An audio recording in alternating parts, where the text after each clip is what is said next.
7 o'clock. I'd like to invite everyone to stand for the pledge of the flag, please.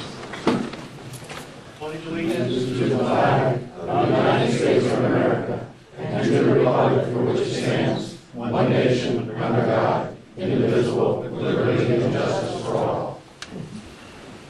Welcome everybody to the October 21st meeting.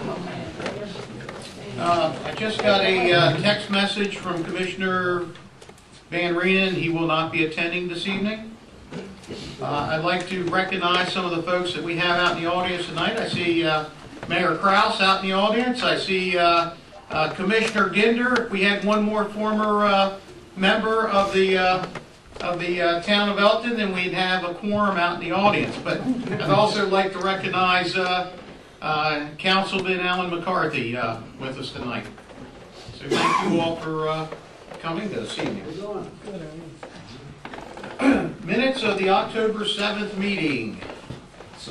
We got a motion. Do we have a second? Second. All in favor? Aye. Motion carries. Financial report and payment of the bills. So moved. We have a motion and a second. Any discussion on the financial report? Hearing none, all in favor? Aye. Motion carries. Bush, you have a No budget notes. Okay. discussion? First item I have is Employee of the Quarter Award. The board implemented this program initially on the recommendation of one of our prominent citizens, Mr. Lemon, and I think Commissioner Feiner took the wand, so to speak, and has run with the program and kept a burr under our saddle, so to speak. And the first recipient of the quarter will be Carol Fitzpatrick with the Elkton Police Department.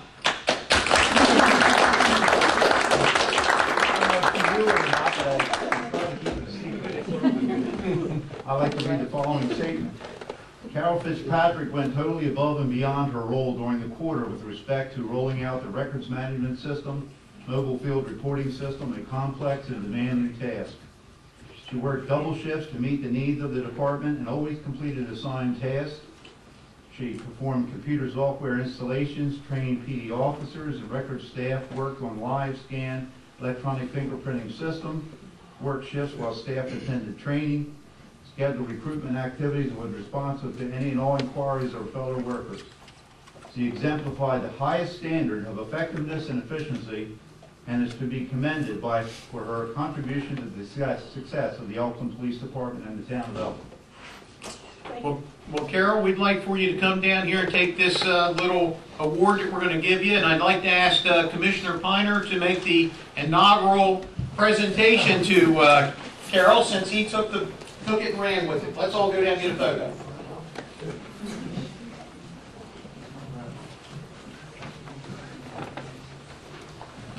Very much. Congratulations. Thank you. I'll get on this side of you. Thank you. Congratulations. About my speech. First of all, I'd like to say I want to thank Mr. Lemon for staying on top of us to make sure we push this, because if it wasn't for him keep asking for this every month, I think I wouldn't have the initiative to keep on pushing for this. But I want to thank him. And for you, Miss Carol, I know I see you almost every other day, if not at least once or twice a week, and always had that pretty smile, always that lovely approach whenever anybody comes to her with any issues. Always had a happiness to her whenever you deal with her, and we need more citizens more employees like you here.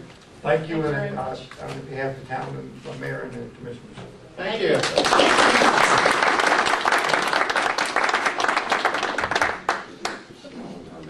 Yes, I think so. Mr. Gibbons wants to donate $50.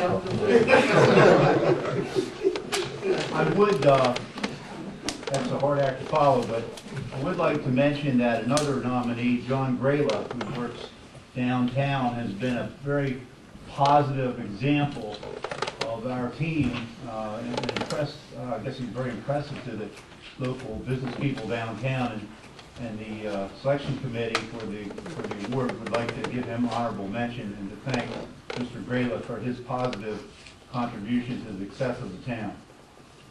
Thank you.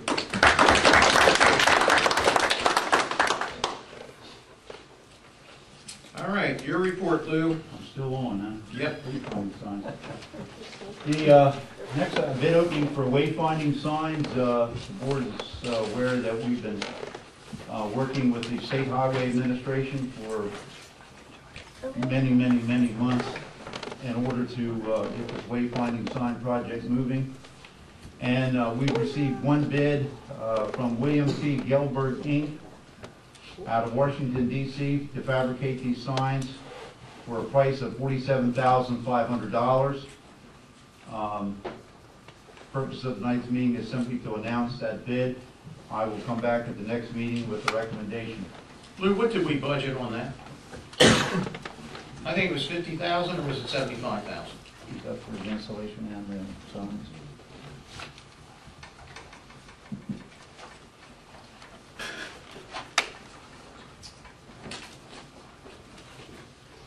$50,000.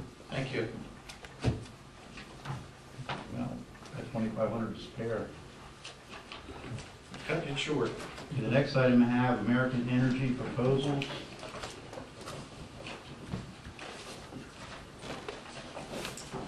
I have, he provided 3 proposals, but I only have 2 to provide recommendations for tonight. The first proposal is for the town hall supplemental work, which largely involves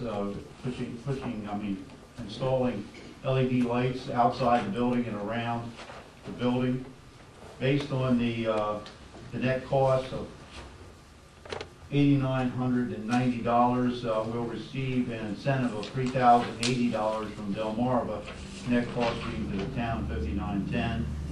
We projected savings of 10,444 kilowatts or $1,150 annually based on the use of these lights. Simple payback period would be 5 years and 2 months. I recommend that we accept the proposal from American Energy Corporation for the upgrade the lights for this building. Do we have a motion to accept the upgrade recommendation? So do we have a motion? Second? And a second. Any discussion? Yes, I did want to ask a question about the change in the cost. Did we ever question about the additional? Yeah, I talked to one of the representatives from American Energy Corporation, and there is no negotiation with Delmarva about the incentive. That's the price. Actually, they're managed by the Lockheed Martin Energy Group rather than Delmarva itself. But that's their incentive. That's all they'll provide. And it could change again in the next few months. Right, it could change. It's a dynamic force, evidently. Any other questions? All in favor? Aye. Motion carries. Okay, the next one is the upgrade of the police department. This involves the entire police department, and there's quite a bit of work to be done over there. The total cost for that project is $20,705. The Delmarva incentive is more generous, $13,505, with a net cost of the town of Elkton of $7,200. Projected annual savings of 23,200 kilowatt hours, which is $2,552 annually. Payback is 2 years and 10 months. I would recommend that the town accept the American Energy Corporation's proposal for the upgrade of the police department lights. Do we have a motion to accept the second recommendation? So moved? We got a motion? Second. And a second. Any discussion on this one? Yes, question on that one. Yes. Now, that's where some of the area was missed by when we had our walkthrough, right? No. That's not the one? This is a whole new project. Okay. They didn't I do just want, anything in the police department. They didn't go into the I want to ask that because last time we had discussion, there was some areas missed, and I thought this was the section that was overlooked. police department at all. Okay. All right, just want to be clear on it. All in favor? Aye. Motion carries. They had one other proposal was for the streetlights downtown, but there was errors in their proposal, so I will bring that to the next meeting. I think that's November 4th for recommendation. Okay, next item I have annexation resolution.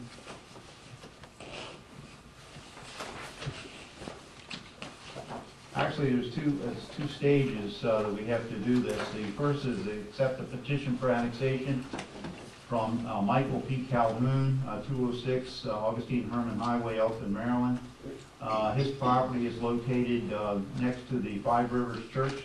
It's on 213, but it's adjacent to that property. It's contiguous and adjoining, meets all the qualifications to be annexed. He's petitioned for annexation, and he submitted this on the 27th day of August 2015. And I would need the board to accept the petition for annexation so we can proceed to the next step. Do we have a motion to accept the petition for annexation? So moved. We got a motion Second. and a second. Any discussion? Is this next to the last annexation that we did with the water and sewer line? No, this is down on 213, actually, you're talking about the Johnson annexation. Okay, That was up on Whitehall Road. Gotcha. As the crow flies, it wouldn't be far, but No, it's on the other side of the church. This one's on, got it. yes. Any other discussion? All in favor? Aye. Motion carries. Next step is to introduce an annexation resolution. This resolution is based on the fact that this property is contiguous and adjoining, and the resolution spells out the description of the property, how it's going to be used as suburban residential. That'll be how it will be zoned. That zoning is consistent with county zoning, so I don't believe the county will have any objection to that. Also points out that there is a public hearing that will be scheduled on December 2, 2015. Also spells out that this will be advertised for 2 consecutive weeks, October 23rd and October 30th, to meet the criteria under which advertising takes place. Any annexation less than 25 acres only requires 2 weeks. Anything above 25 acres takes 4 weeks. The effective date of this will be 45 days after the enactment of the resolution, which will be hopefully on the 2nd of December.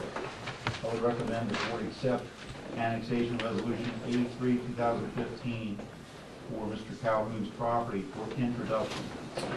Do we have a motion to accept the petition for Not the petition, this is the annexation. the annex? Well, give me the number again.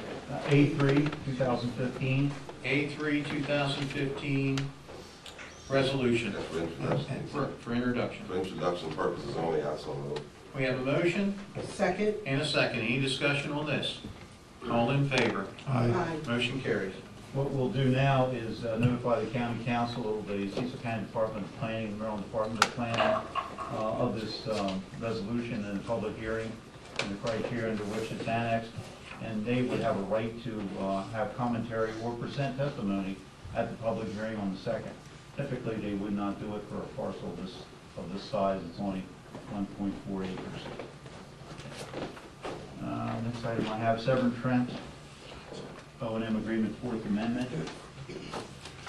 The board is maybe aware, I believe, that we passed, or the board passed a amendment to the operating contract with Severn Trent back in February of 2014 that provided a contribution from Severn Trent of $200,000 for an influence stream for the Big Elk pump station. In exchange for that compensation that would be amortized over a period of time, the board agreed to extend the contract to November 2023. Pursuant to that, we pursued engineering, design, and ultimately purchased a screen, an automatic screen system from a company called Frank & Miller out of New Jersey. It cost $146,000. That equipment is located on site at the Elkton wastewater treatment plant. I approached the Severn Trent's management people in order to have them install this equipment, so they already went out to bid for a subcontractor to put it in. In order for that to occur, they must have the 4th Amendment approved by the town. This will provide that, Severn Trent will provide up to $200,000 for the installation of this equipment, and they will manage and oversee the project for the town of Elkton. I can tell you right now, I can't disclose the amount of money, but the amount of money involved in this is less than $200,000. Any difference in the amount of money will be credited to the town's fee over the next. Very good. Do we have a motion to accept the Severn Trent operating and management 2023, I'm sorry. agreement, 4th Amendment? So moved? Got a motion? And a second. Any discussion? All in favor? Aye. Motion carries. Lou, what is the Fourth Amendment? I'm sorry? What is? Oh, constitutional protection against the right of government to go onto somebody's property All right, very without a good. warrant. He's on it. That's close, isn't it? I mean, you know, there's the guy. Was he close? He was close, Captain. I thought he was close. Very good. I guess it's my time for my report. The mayor and commissioners, we went to the solar panel farm today. We actually installed the last panel. All the wiring is done. The transformers are in. Waiting for final inspection from, I guess, Delmarva, the final hookups. But we're way ahead of schedule by the December 31st turn-on date. In fact, I've got my fingers crossed that there's a chance that it could happen by mid-November. So we'll have that additional savings, which would mean about a little over $10,000 per month to our electric bills here in the town of Elkton. So we're doing everything we can do to be green in this town, and it's working out pretty well.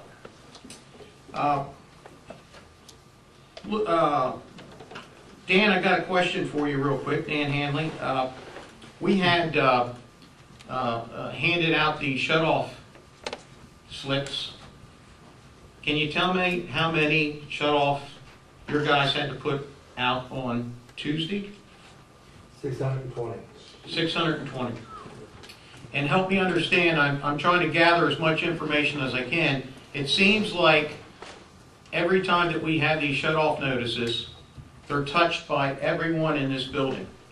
They're touched by finance department, they're touched by the administration office, they're touched by your people, and a couple other times. I guess where I'm getting at, I'd like to ask staff to come back to us and give us some type of recommendations that when we're touching this many slips, and I know that there's a $25 shut-off fee that we put into place, I just don't believe it's enough. And I think we have many repeat offenders, which I know that there's a lot of us that live month by month, but I think that we need to strategize on a way that we can make this where it's not costing all of our taxpayers the tremendous services. Because I know, for example, when Public Works is hanging these tags and you have to use every person available, it takes away from our ability to do storm drains, painting of curbs, additional collections. So I think there's a lot to this. So I think if the board's okay with this, maybe we can get some recommendations back from staff and see if there's a better way or additional fees that we need to implement. Everyone good with that? Very good. Talking about storm drains, I actually went down to Patriots Glen today, and I saw our guys working on the storm drain. I think it was 243 Patriots Way. And after trying to get as much information as I can, it seems like the storm drains that we've had done in the towns where they're a double storm drain seem to be the ones that have been failing. And maybe we need to look at, and Dan, I'm going to ask you for recommendations for the future, that as we do these developments, maybe that's something that we want to require a single storm drain instead of a double, or if the storm drain needs to be done with brick instead of block, because my understanding is we did these in a block with, I don't know if it was a solid block or a cinder block or whatever it may be, but that's the reason for the failure. And I think that we need to have a little bit better understanding of what we can do and can't do. But I think it'll go a long way for the future anyhow. Thank you. Captain, I'm going to ask you to lead us on this. We have more and more senior citizens in our town walking the streets as well as riding the little scooters. And I guess what we need to do is to educate them to use the crosswalks. So what I'm asking is maybe we can set some type of educational courses up where we go to the senior centers and maybe explain to them why it's important for them to cross at the crosswalks, and maybe even on the little scooters to be able to put some type of high-vis flag on it, because in the evening hours, if they cross, I can tell you, I've seen it, and this time of evening, if they don't cross in the crosswalks on those scooters, it's very dangerous. So maybe we can, Yeah, we'll take care of that. we can tie it into an education somehow. Sure, absolutely. I was talking to a community member earlier, and we were having the same conversation. We actually have people trained and do give talks to senior citizens, et cetera. We'll set that up. Very good, thank you. That's all I have. Commissioner Jablonski? I don't have anything. I just want to thank everyone for their well wishes and cards for the loss of my nephew, so thank you. That's all I have today. Commissioner Bonner? For Parks and Rec, I think the program's gone real well, especially through the summer years and through the winter. I think everything's amping up now for basketball. Football went real well on Saturday. There's a couple of conversations I had with some citizens down at the park, which was some good ideas. We use the park a lot. I think the Elkton High School uses. And from the lights, just for the record, light standpoint, we even talked about this today, trying to see how we can hook them into the for these panels that we're putting around the town. But I'd like to see if we can't do something with the lights on the back of the field. Maybe if we can just even get lights coming off of the initial ones that are on the poles now, because the field's getting used a lot, not just from our youth, but from the high school and also from the little pee-wee leagues that's coming up. So you know, as long as we're around, when we leave, there's going to be other little kids and children growing up following that same path. So I would like to see if we can't do something as a town and get some lights on the back part of that field, and instead of having to worry about somebody bringing a generator and hooking up lights, because to me, I don't think it was a safe condition that they're dealing with right now. But I'm putting in a request that either we change to the LED lights, get a new system, hook onto the system that we have down there, and just enhance the program a little bit better by providing some lights. Very good. Luke, can you take a look and see what it would be to get some poles down there and lights? Mm-hmm. Very good. Other than that, I'm happy. Thank you. Commissioner Gibbons? The only thing I have is that there was a speed hump request for Mulholland Drive, and Michelle has taken care of that. And Mary and Joe and Earl at the last MML meeting in Bel Air, we started at 7, we was out at 8:20. Oh, you're good. That's it. Very good. Well, this is the time of the meeting. We open up the floor for the public to make any comments. I'm looking at the sign-in sheet, and I think that most of the comments that were going to come tonight were maybe possibly, well, I'm going to open up the floor, and I'm going to ask Ms. Diane Hare, do you have anything to say this evening? Yes. I wanted to thank Stephanie Palco for her article on... Diane, can you come up to the Good job. microphone, and thank you. If a girl gets mad at me. Oh, please don't get mad at the mayor. I would never get mad at you. I'd like to thank You want to Stephanie speak into the Palco. mic now? Thank you. Oh, You can bend it down. There you go. Okay. I'd like to thank Stephanie Palco for her informative editorial about towns and the meaning of a town in the Guardian this past week. Thank you, Stephanie.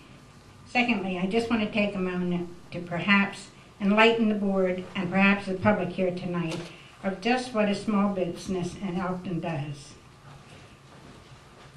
As a matter of fact, tomorrow is the year 31 for our Hallmark store in Elkton Florist. Wow. In Elkton.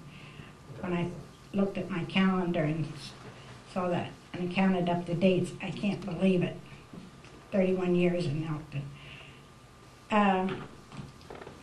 I have with me my taxes for the Elkton florist. People were concerned about small businesses don't pay their way in town, and it's for big businesses.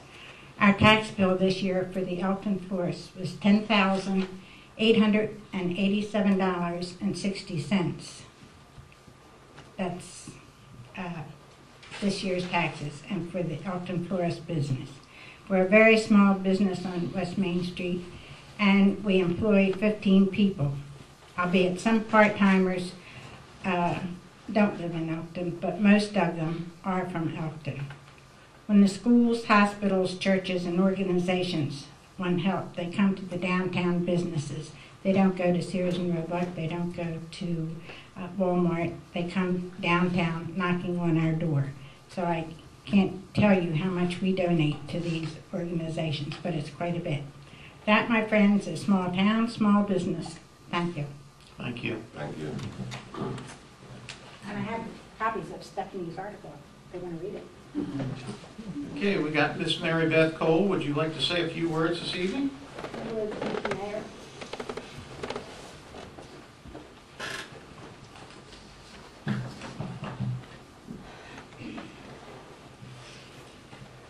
I understand that I'm coming to address the entire board, and I think from what you originally said, it's clear that the person that I should be addressing isn't here tonight. That's not really a surprise. My concerns were that this meeting is something that is taped, and that's how I saw the meeting because I wasn't here. And at 3 o'clock in the morning, I listened to the entire hour and 11 minutes of the meeting. And there were some corrections that were not given time for, because it was at the end of the meeting and some things were said. So I'd like to give those corrections. First of all, Commissioner Van Reenen stated that he had, after a year and a half here, higher expectations of where he expected the town to be with a plan to move forward. Well, for the record, and I'm sure you know, but I just want to educate everybody, those watching and those here, we actually have an economic plan that was developed in 2003 that was developed for 15 years. That plan has been reviewed, and we are still on target for growing this town. I have family members that use the dog park. To refer to any member, any citizen of this town as a lunatic is the height of unprofessionalism. Now, while the commissioner did say that he lacks tact, I do agree. That doesn't excuse his unprofessionalism to refer to any citizen here as a lunatic and those people that we need to get out of the town. I think the part that really set me off goes back to the night of the budget. I came to the budget meeting, and for the record, not because the mayor or any of the commissioners asked me or the other people to testify, but because I took the time to read the budget, I liked what was in it, and I wanted the commissioners and mayors to know how I felt as a business person.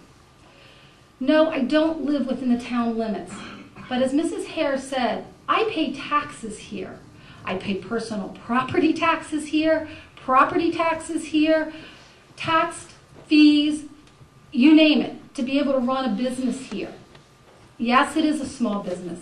Yes, I am located on downtown Main Street. I agreed with Commissioner Jablonski in the fact that what was said by Congressman Harris and the other elected officials that have come through our town is correct. That if we don't support the downtown, that is the heart of our town, and that's where we grow from. We grow from our heart.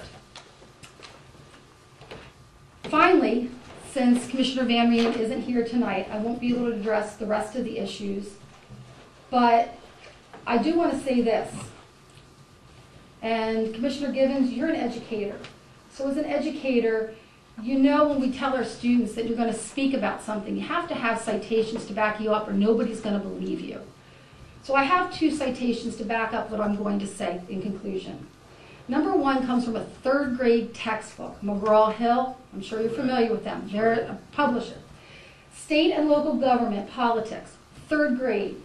The definition of a town commissioner is an elected local government bodies established in urban areas. That clearly defines who we are. A politician, defined by Webster, who, by the way, if there's any question about this, an interesting little Jeopardy fact, the United States Supreme Court has recognized Webster 644 times as an approved reference.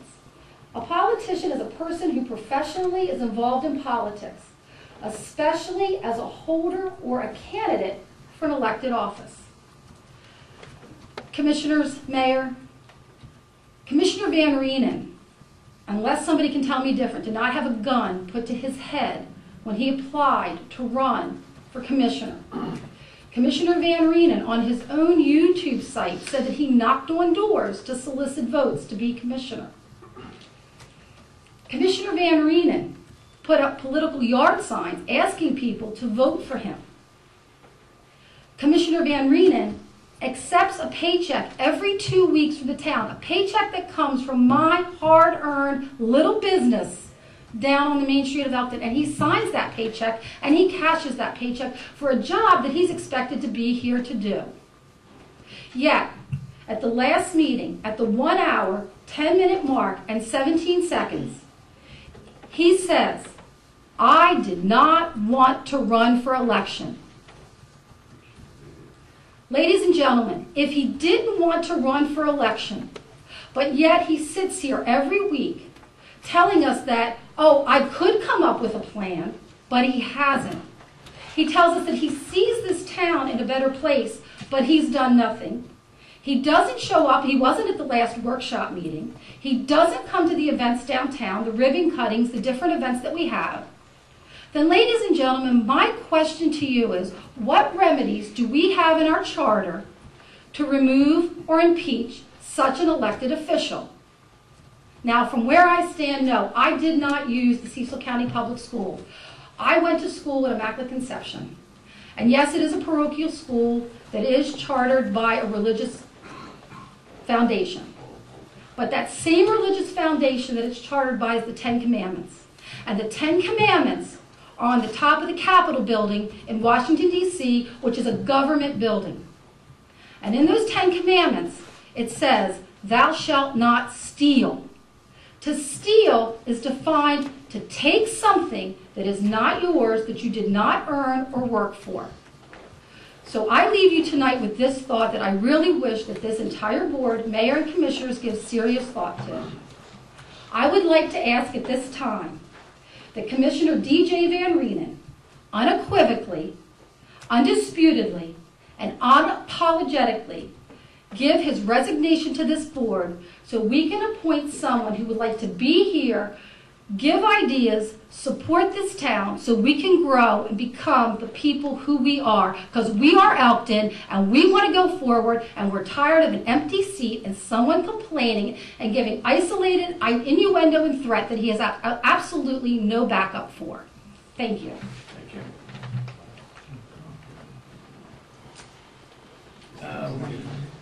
Yeah. I just want to make a comment.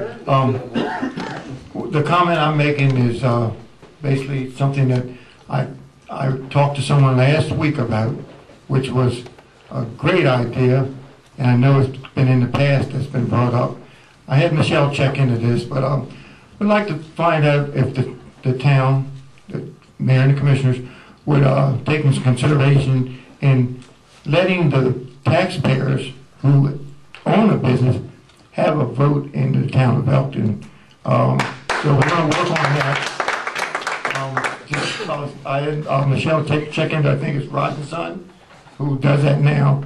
And it's been in the past that's been brought up, but no one has really pushed it. So I'd like to see if we, the board, can at least make a way for the taxpayers who have a business and should have a say election time. Thanks. Ms. Patty Paulus.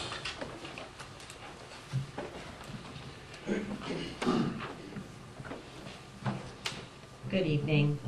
These were actually directed my comments are directed in response to what Commissioner Van Reenen said. So I hope you'll bear with me, and again, this is recorded, so hopefully he will view this. At the October 7th meeting, he referred to the town paying rent for a place in downtown based on what was printed in the paper. And he was referring to a quote from me in the Cecil Whig about my business, the Pound and the Page, and I wanted to clarify that. The Alliance in the fall of 2009 negotiated a more affordable rent with the landlord for 120 East Main Street. For 2 months, the Alliance paid a small portion of the rent, approximately $200 each month. Beginning in January of 2010, the rent was fully paid by the participating artists and business owners with no more financial support from the town. Without that negotiation and the initial support, we would not have been able to open our business. So for a $400 investment by the town, the Palette and the Page will begin its 7th year in business in November. And I am proud to say that our success has contributed to several other businesses opening their doors and investing here. At the meeting, Commissioner Van Rieden also stated that the little ancillary stuff that is going to happen downtown is not going to increase and or help the taxpayer that lives elsewhere. I beg to differ. As just one of the small locally owned businesses in town, we carry the work of 31 artists and 14 local authors and have numerous guest artists and authors each year. So we are providing these people an outlet to make money for their own business. We collect the sales tax on all of our sales and pay personal property tax on our equipment and fixtures. We pay licensing fees, taxes on our inventory, and we are providing income to our property owner, who in turn pays taxes. All of our represented artists and authors pay taxes on the income earned at the gallery. Some goes to the state, which trickles down, some to the county, which trickles down, and some to the town, which impacts directly. We've had people come and stay in Cecil County to come to show openings. Of course, that affects the tax base.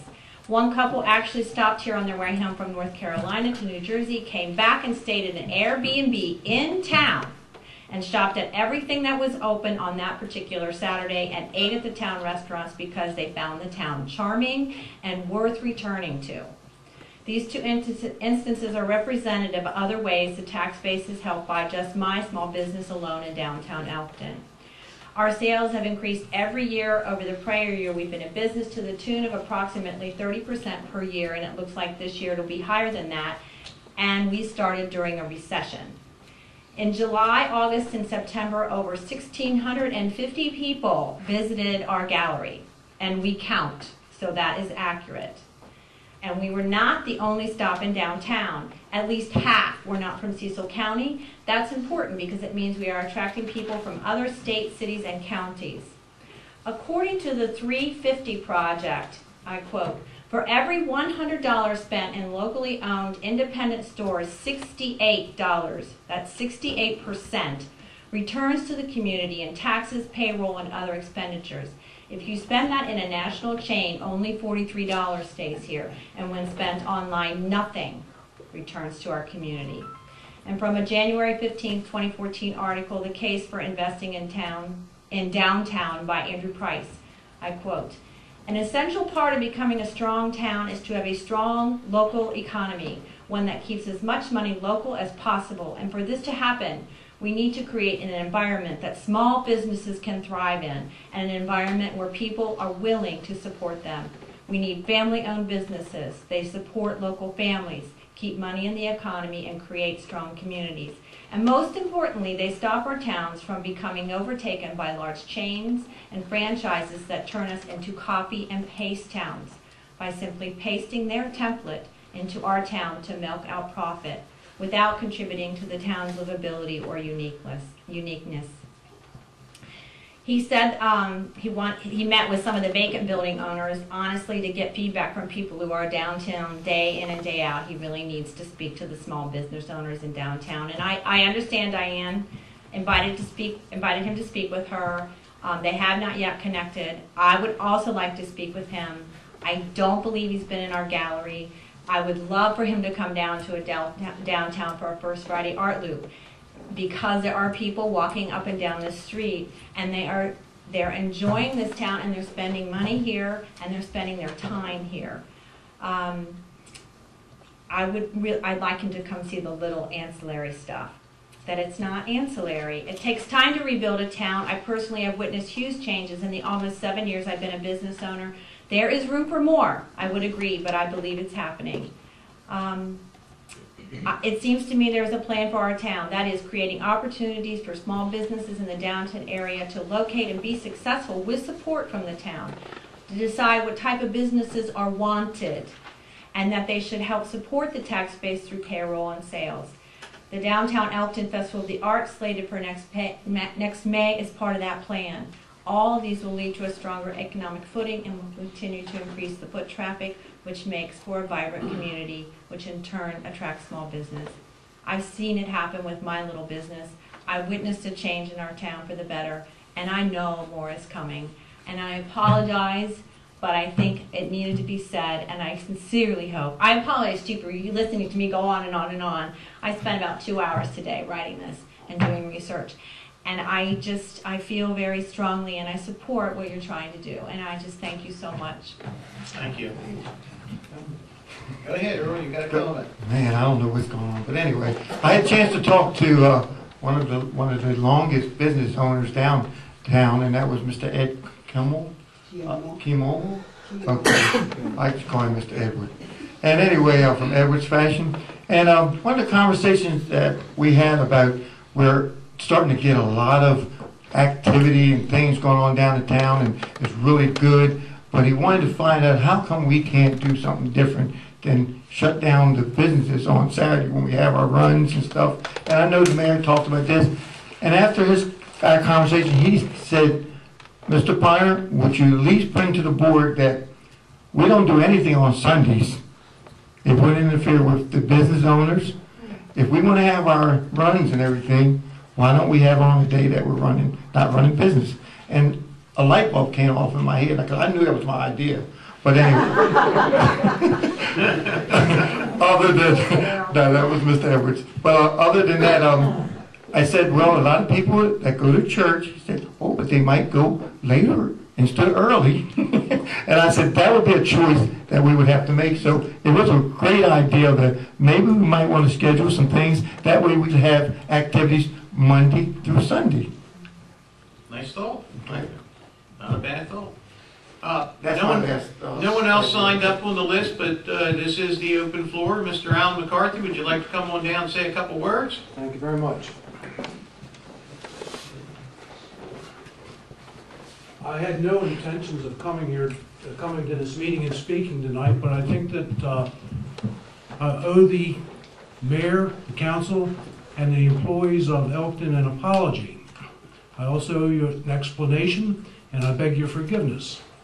Probably 1% of the delinquent bills are probably a result of me. Now let me tell you what I do. When I receive the bill, I present it to the person who uses the water. I give them a notification a couple weeks later. When I finally get the final disconnect notice, I present that to them, and I used to even pay the water bill so they would not be cut off. But I have no recourse but to basically allow you to cut the water off, because the people will not pay the bill unless that happens. So I'm very sorry for the problems that I've caused, but I have no idea what else I could do to get this done. And this does not pertain only to the town of Elkton. It happens in Chesapeake City and every other property that I own. So I'm terribly sorry. If I could remedy it, I certainly would. I hear you. Thank you very much. Thank you. Thank you. Does anyone else have anything to say this evening? Come on down, Mr. Dennis Minahan. If I could, Mayor, thank you.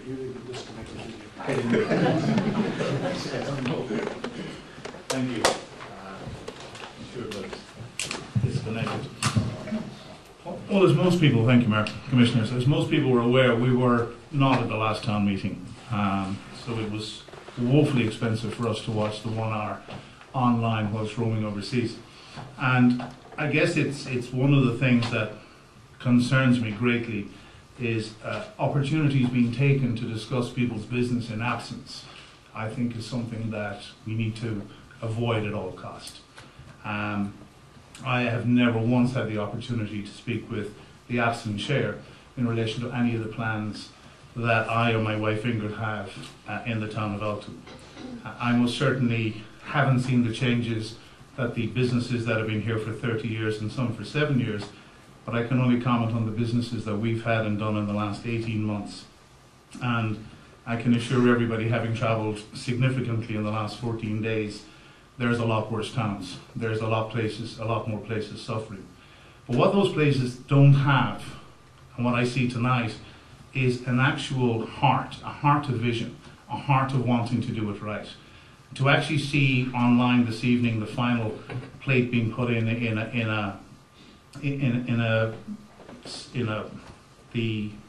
Solar farm. Solar farm.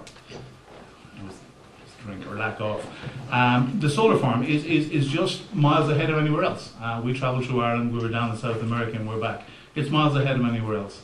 But a lot of things that struck us from the meeting was the misinformation. The reality about any type of brewery is it's a federal license. It starts with the federal government. I or anybody else can apply to the federal government, and should you be successful and willing to put the bond in place, you may be given permission to produce beer, not liquor, beer. It then falls to the state. The state will do its due diligence on location, on the individuals that are making the application, and then if they decide, it passes to the county. At that point, the Cecil Liquor Board will make a decision to allow for a brew pub within the legislation that they have right now. But to put things into context, and I recognise in his absence, he refers to his economic knowledge. Now, the difference between a brew pub and a microbrewery is a brew pub allows for 2,000 barrels of beer to be produced annually, which, especially from an Irish guy, is not a lot.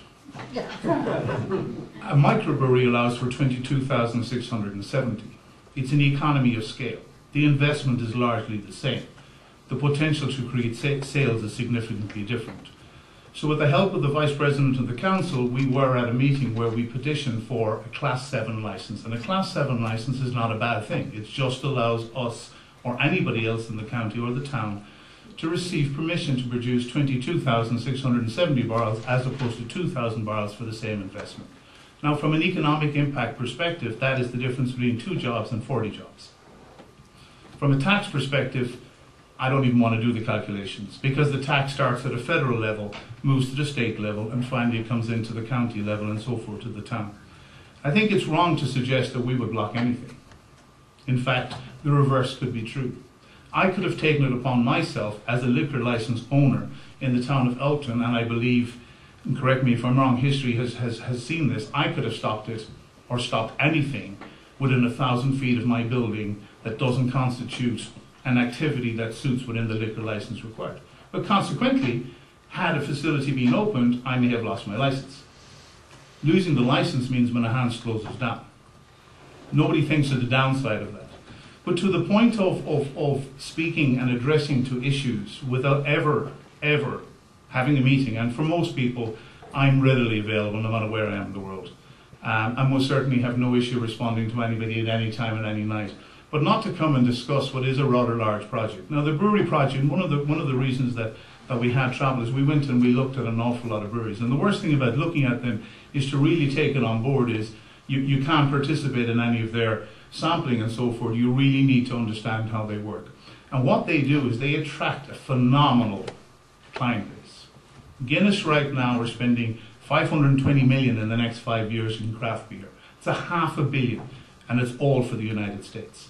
It's not for their domestic market in Ireland. And the reason being is the sale of alcohol, regular domestic beer grew 3% last year. The sale of craft beer grew 30%. So that's what the trend is heading towards. Now, it's not going to be sustained indefinitely, but that is the reality. But in conclusion, obviously, we will drive everything we can do in our hands. We will expand into the yard. We will put other innovation into it. We will also work diligently on a federal license. And a federal license is a huge undertaking. The investment required to put the business in place is one of the things that's just second on the list. The third thing is finding the correct brewer. The fourth thing is to find the actual people that can work there and run it. The fifth thing is to actually bring the crowds here. I have no doubt that Elkton will stand up to all of that. But where I do have issue, and I really do have issues, our door's always opened. In fact, I think our door is open longer than most premises in town given the license that we have.